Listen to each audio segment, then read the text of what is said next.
Guy Marius Sagna, Auchan a déclaré la fermeture de 21 magasins pour cause de faillite. Est-ce que vous y croyez? J'y crois, effectivement, c'est la réalité. Parce que il faut savoir que le monde dans lequel nous sommes est un monde qui a décidé de mettre en avant compétition et recherche effrénée du profit. Et par conséquent, aujourd'hui, les grandes surfaces comme Auchan, Carrefour, etc., sont malmenées en France, en Europe, etc.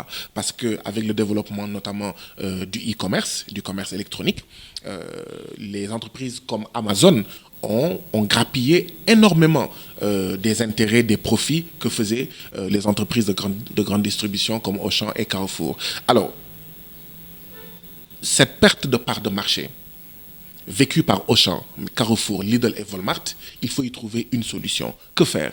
Il n'y a pas que les peuples qui se posent la question du que faire pour sortir de la pauvreté. Ces entreprises-là aussi se posent la question du que faire pour ne pas continuer à perdre des parts de marché. Leur solution à eux, c'est de venir dans nos pays, c'est de s'implanter. Sauf que le problème, c'est qu'en s'implantant dans nos pays, ils augmentent le chômage, ils créent de la pauvreté, ils créent de la dépendance. Parce que c'est important que les citoyens et les consommateurs sachent que la distribution, ça signifie quel est le mécanisme à travers lequel on va vous faire accéder au riz, aux denrées de première nécessité, en fait, résumons.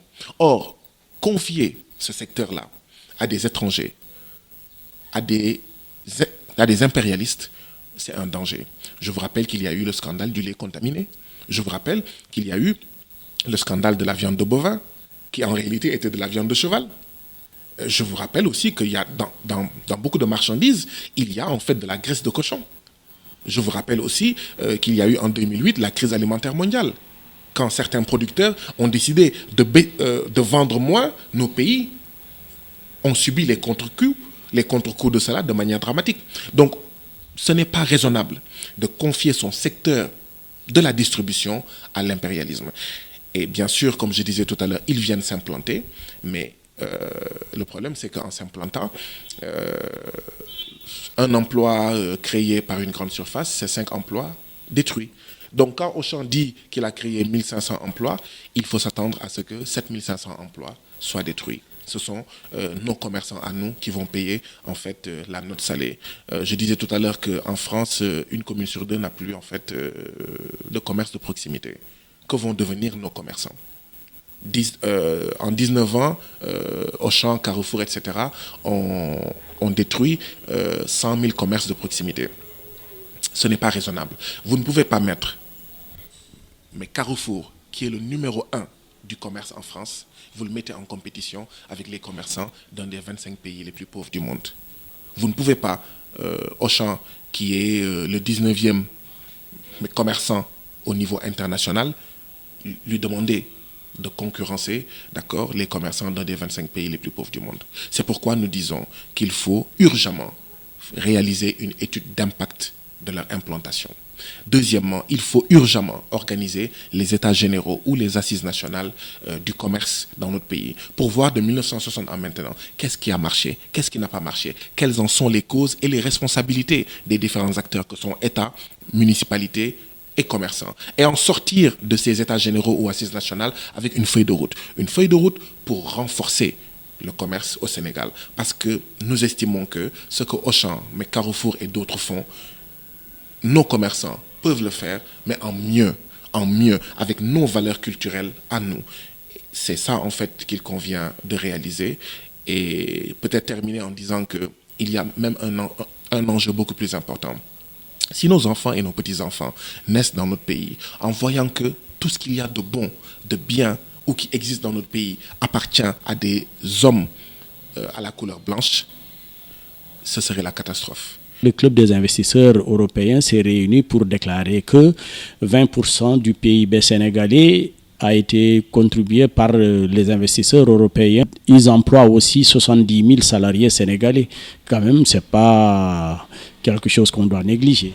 Ce n'est point négligeable. Le débat n'est pas là. Le débat est que quand on parle de croissance et que cette question fait les choux gras de la presse et est en fait l'objet de polémiques, il y a effectivement croissance. Nos pays sont les pays dans le monde qui génèrent beaucoup plus de croissance. Mais le problème, c'est que cette croissance-là est extravertie. Cette croissance-là, la majorité est exportée. Quand Auchan, les autres entreprises multinationales, etc., créent des emplois ici, je rappelle qu'en France, on dit qu'une entreprise comme Auchan, quand elle crée un emploi, elle en détruit 5. Donc, quand vous faites la balance et que vous faites la comparaison, mieux vaut ne pas avoir des entreprises comme Auchan, ou en tout cas limiter leur présence et garder le peu d'emplois que vous avez. Deuxièmement, quand ils créent de la richesse, ils l'exportent. Par exemple, quand vous prenez l'or du Sénégal qui est à Sabadola, seuls 3% de cet or reste au Sénégal. Les plus de 90% sortent de ce pays-là. C'est à peu près dans les mêmes proportions que nos ressources halieutiques, notre zircon, notre phosphate, en tout cas toutes nos ressources en général, d'accord, sont captées, sont accaparées par l'impérialisme. Et donc vous comprenez alors pourquoi l'Afrique en général, le Sénégal en particulier, le Sénégal fait partie des 25 pays les plus pauvres du monde.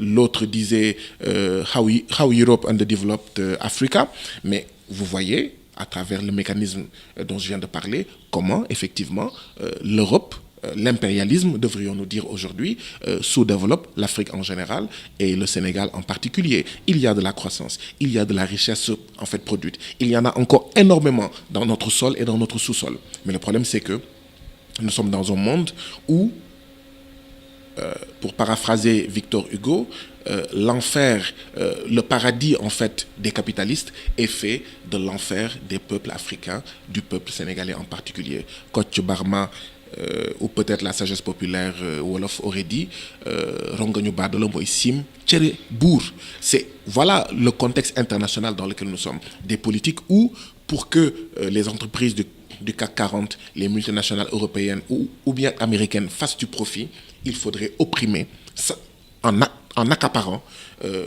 les richesses des peuples du monde entier, des peuples et des travailleurs. C'est ce système inhumain, tragique, dramatique qu'il nous faut en fait transformer, qu'il nous faut dégager pour un autre système. Un système où c'est la solidarité et la complémentarité qui seront mis de l'avant. Et non un système où, c'est le système actuel, où on met en avant recherche du profit, compétition. Parce que la compétition, ça veut dire que les gros poissons vont manger les petits poissons. Or, les gros poissons, c'est les États-Unis, c'est l'Union européenne, c'est la France, c'est l'impérialisme. Les petits poissons, c'est nos peuples, c'est nos enfants, c'est nos femmes. Il nous faut ouvrir les yeux de nos enfants dans une autre Afrique, dans un autre Sénégal, c'est-à-dire donc sortir de ce système.